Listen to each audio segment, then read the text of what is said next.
So how can you select all photos in the Files app of your iPhone? And let's get started. So if you're new on this channel, most definitely subscribe so you don't miss tutorials like this one.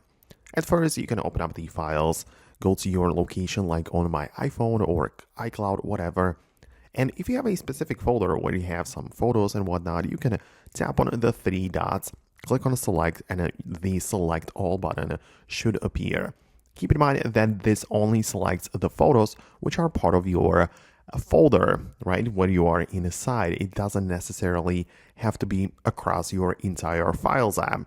So if you want to do that, I would just go to the main section, like go to on my iPhone, and at the top, look up the format of your pictures, right? So you can type in, for example, PNG image, and this shows up like literally all of the PNG files of your iPhone. So that's kind of interesting in here, right?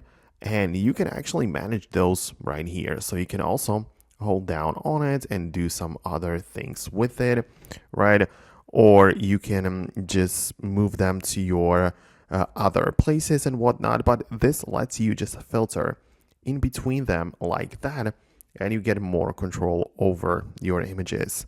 Also, if you have some other formats in mind, like for example, you can also look up the JPEG, because you can see there are also plenty of images with that format, usually on your iPhone, right?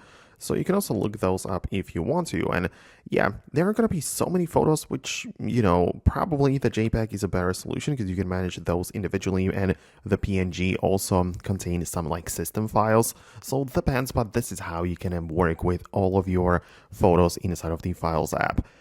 But there is still one more option, and it is using the Siri Shortcuts app, because on the iPhone we have the Shortcuts app, which you can open up and start a brand new shortcut. And then you can also add the actions to select all photos from the Files app and move them into a specific album into the photos, or do some other things as well, right? So inside of the shortcuts, we have plenty of options, which you can also utilize for that purpose. So it depends on how manual you want to get with it. But yeah, you have the options right there. So let me know in the comments below if you managed to do what you needed. Thanks a lot for watching, and I'll talk to you later in the next tutorials as well.